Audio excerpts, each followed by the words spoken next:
Welcome student. आज का जो हमारा टॉपिक है वो है इंटरफेरेंस ऑफ वेव्स। सबसे पहले हम इंटरफेरेंस को सिंपल वर्ड्स में डिफाइन करते हैं कि what is interference. Superposition of two और more waves having same amplitude and frequency is called interference of waves. अगर हम इंटरफेरेंस की टाइप्स देख लें तो इंटरफेरेंस की टाइप्स हमारे पास दो किस्म की हैं।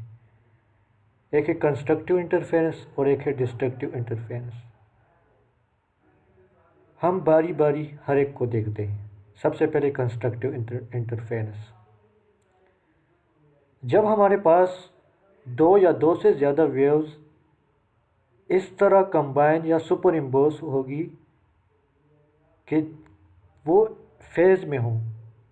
फेज़ में होने का मतलब ये है कि crust of first wave fall on the crust of second wave and trough of first wave fall on the trough of second wave.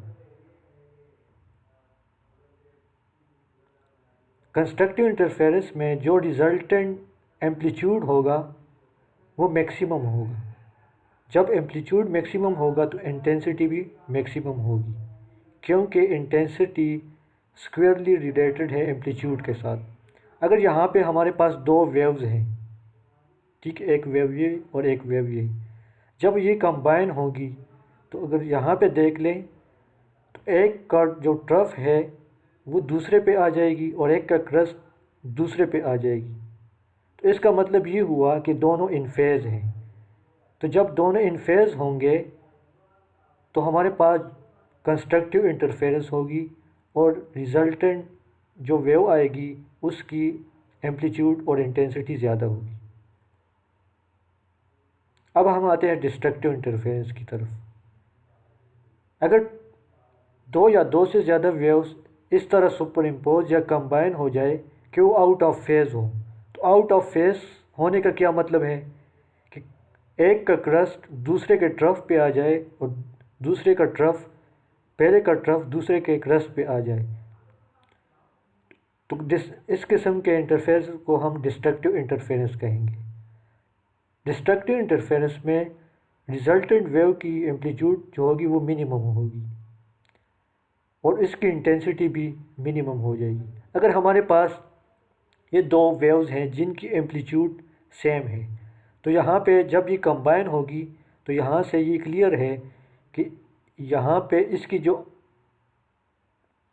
Trough है और यहाँ पे देख लें तो पहले का क्रस्ट दूसरे के ट्रफ से मिलता है, ठीक है, और पहले का जो क्रस्ट है वो दूसरे के ट्रफ से मिलता है, तो ये आउट ऑफ फेज़ है दोनों, ठीक है।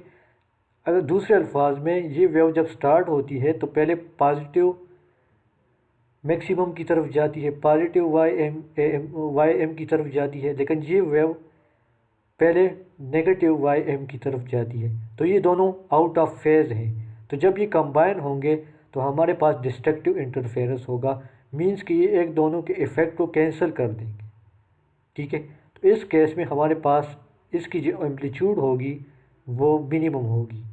अगर दोनों के एम्पलीट्यूड सेम हो और वो आउट ऑफ फेज़ हो तो एम्पलीट्यूड हमारे पास ज़ीरो हो जाएगी। लेकिन अगर दोनों के एम्पलीट्यूड सेम ना हो और वो फिर भी इन फेज़ हो तो हो सकता है कि कोई नेट एम्पलीट्यूड रिजल्टेंट वेव में आ जाए। अब हम मैथमेटिकल ट्रीटमेंट करते हैं कि मैथमेटिकली इंटरफेरेंस का क्या मतलब है और मैथमेटिकली कंस्ट्रक्टिव और डिस्ट्रक्टिव इंटरफेरेंस के लिए क्या कंडीशन है। तो इसके लिए हम कंसिडर करते हैं कि हमारे पास दो साइनसॉइडल वेव्स हैं, ठीक है, दो साइनसॉइडल वेव्स हैं वाई एम और जिनकी फ्रीक्वेंसी ओमेगा है और दोनों के जो फेज़ एंगल है वो φ1 और φ2, और हम कंसिडर करते हैं कि दोनों एक्स डायरेक्शन में ट्रेवल कर रहे हैं। तो हर एक के लिए डिस्प्लेसमेंट हमारे पास ये आ जाएगी y1 x of t Y M and this is sine function. दूसरे के लिए हमारे पास y2 x of t Y M and sine के X minus omega T minus φ2। यहाँ पे एंगुलर फ्रीक्वेंसी सेम है और एम्पलीट्यूड भी सेम है, लेकिन सिर्फ फेज़ एंगल डिफरेंट है। अब कुछ टाइम पहले हमने सुपरपोजिशन प्रिंसिपल पढ़ा था, जहाँ पे जब वेव्स कंबाइन होगी तो रिजल्टेंट डिस्प्लेसमेंट इंडिविजुअल के सम के बराबर होगा। तो यहाँ पे चूँकि हमारे पास दो वेव्स हैं, ठीक है, तो हम इसका समीशन लेंगे। Y X of T resultant amplitude है और जो कि बराबर है Y one X of T Y two X of T, और ये दोनों वेव्स कंबाइन हो रहे हैं। जब हम ये वैल्यूज़ यहाँ पे पुट करेंगे तो हमारे पास ये इस तरह आ जाएगी। यहाँ से हम वाई एम कांस्टेंट ले लेते हैं तो हमारे पास साइन प्लस और ये वाला साइन फंक्शन आ जाएगा। अब यहाँ पे हम ट्रिग्नोमेट्रिक का फार्मूला यूज़ करते हैं कि अगर हमारे पास sine alpha plus sine beta हो तो वो इसके बराबर है। ये फार्मूला आप लोगों ने एफएससी क्लासेस में पढ़ा होगा। यहाँ पे एल्फ़ा हमारे पास ये है और बीटा हमारे पास ये है। जब हम ये ट्रिग्नोमेट्रिक फार्मूला इस इक्वेशन पे अप्लाई करेंगे तो हमारे पास ये आ जाएगा के एक्स माइनस ओमेगा टी, और इस तरह ये, और इस तरह कॉस का फंक्शन हमारे पास इस तरह आ जाएगा। अब अगर यहाँ पे देख लें तो के एक्स के दो टर्म सेम है, तो जो सेम टर्म होगी उसको हम सम अप कर लेंगे। तो के एक्स प्लस के एक्स ये हमारे पास 2x के बराबर आ जाएगा, माइनस ओमेगा टी ये हमारे पास माइनस 2 ओमेगा टी के बराबर आ जाएगा, और फेजेस हमारे पास -φ1 और -φ2, यहाँ पे φ1 है। इसी तरह इस यहाँ पे जो टर्म कैंसिल होती है उसको हम कैंसिल कर लेंगे, के एक्स के साथ cancel, minus omega T plus omega T आपस में कैंसिल, तो जो हमारे पास रह जाएगा वो हमारे पास ये आ जाएगा कॉस φ2 माइनस φ1। इस स्टेप को अगर हम मज़ीद सिंप्लीफाई करें तो हमारे पास ये इस तरह आ जाएगा कॉस डेल्टा φ2 को हम पहले लिख लेते हैं और साइन को हम बाद में लिख लेते हैं। यहाँ पे डेल्टा फाई चूँकि दो फेजेस का डिफरेंस है तो इसलिए इसको हम फेज डिफरेंस कहते हैं। ये फेज डिफरेंस है बिटवीन टू वेव्स। यहाँ पे हम φ1 प्लस φ2 को फाई बार से रिप्रेजेंट कर लेते हैं। तो जब हम ये दोनों यहाँ पे पुट कर लेंगे तो हमारे पास ये आ जाएगी। अब अगर आपको ट्रैवलिंग वेव की इक्वेशन याद हो तो यहाँ पे एक साइन फंक्शन के अंदर अगर के एक्स माइनस ओमेगा टी आता है तो हमारे पास वो एक ट्रैवलिंग वेव होती है। क्योंकि यहाँ पे साइन फंक्शन है तो हमारे पास ये साइनसॉइडल वेव है। इस साइनसॉइडल फंक्शन के अलावा जो हमारे पास यहाँ पे है तो वो हमारे पास एम्पलीट्यूड होता है। तो ये हमारे पास 2 cos delta phi divided by 2 ये हमारे पास एम्पलीट्यूड है, और ये हमारे पास साइनसॉइडल वेव।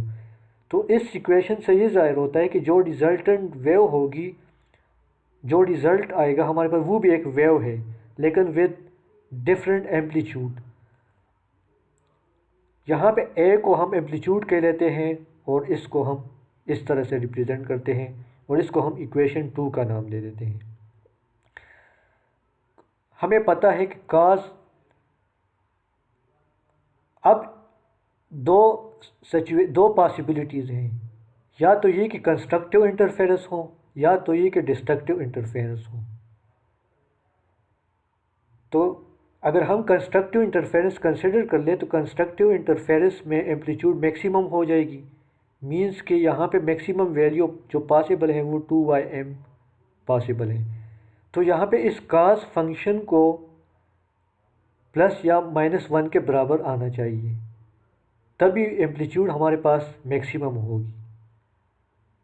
तो हम देखते हैं कि कास फंक्शन किन एंगल्स के लिए मैक्सिमम हो सकता है। तो amplitude of resultant wave will be maximum means कि +2m या -2m। ये तभी पॉसिबल है जब हमारे पास cos φ2 +1 या -1 के बराबर हो। This implies that φ2 delta phi divided by 2 will be 0, pi, 2 pi, 3 pi and m pi. अगर हमारे पास ये डेल φ2 ये 0 पाई 2 पाई 3 पाई के बराबर हो तब हमारे पास कास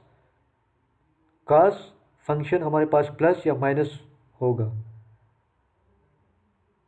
यहाँ पे हम इस 2 को इस साइड पे मल्टीप्लाई कर लेते हैं, तो जब हम 2 को इस साइड पे मल्टीप्लाई कर लेंगे 0 आ जाएगा, इसके साथ 1 के साथ ये 2 अंदर मल्टीप्लाई होगा 2 पाई, इसके साथ 2 पाई, इसके साथ 2 पाई और 3।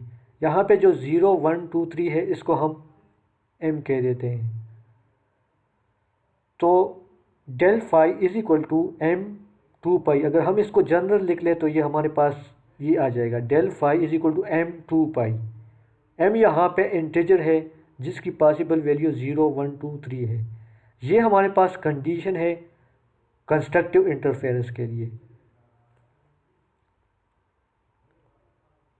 फेज डिफरेंस और पाथ डिफरेंस के दरमियान जो रिलेशनशिप है वो इस तरह है।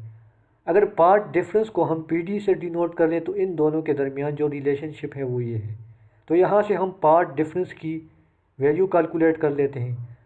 अब कंस्ट्रक्टिव इंटरफेरेंस के लिए फेज डिफरेंस हमारे पास m 2 पाई होती है, तो जब हम ये वैल्यू यहाँ पे पुट कर लेंगे तो हमारे पास ये आ जाएगा।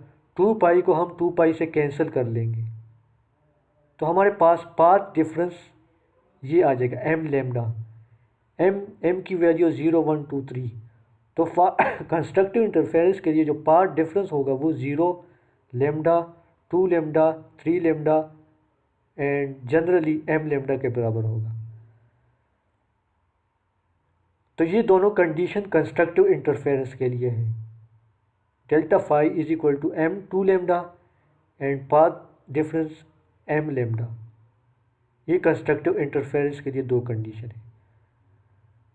अब अगर हम इक्वेशन 1 की तरफ दोबारा चले जाएं तो इस इक्वेशन में जब डिस्ट्रक्टिव इंटरफेरेंस होगा तो इसका मतलब है कि एम्पलीट्यूड को मिनिमम होना जाना चाहिए।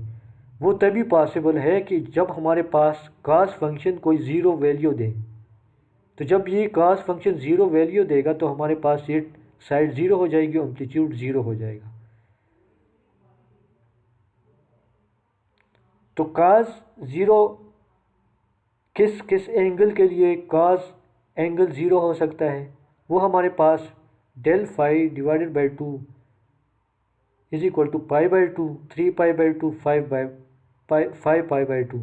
यहाँ पे पाई बाई 2 90 है, 3 पाई बाई 2 270 के इक्वल है। और इस तरह अगर हम इसको जनरली लिख लें तो ये हमारे पास m प्लस हाफ बाई 2, यहाँ पे m की वैल्यू 0 1 2 3। अगर हम यहाँ से 2 इस साइड पे मल्टीप्लाई कर ले तो ये इक्वेशन हमारे पास इस तरह आ जाती है।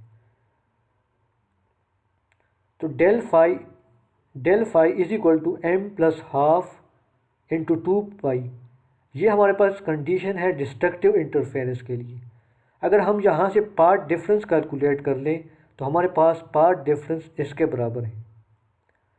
तो पार्ट डिफरेंस हमारे पास m प्लस हाफ 2 लेमडा आ जाएगा।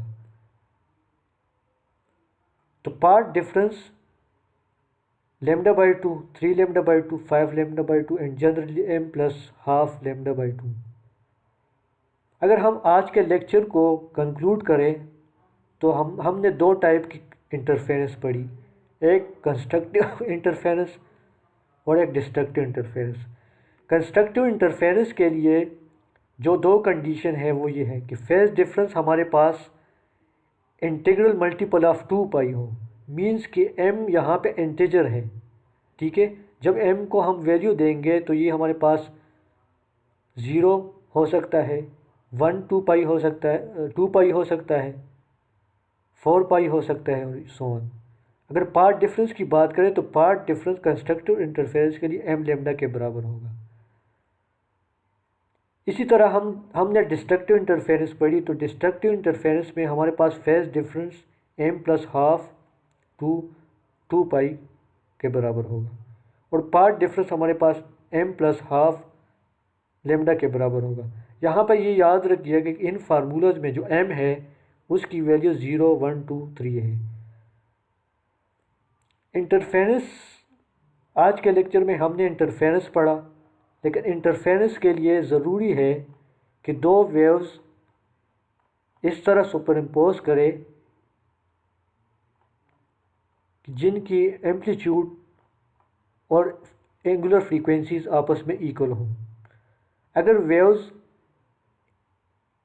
अगर सेम एम्पलीट्यूड और फ्रीक्वेंसी वाली वेव्स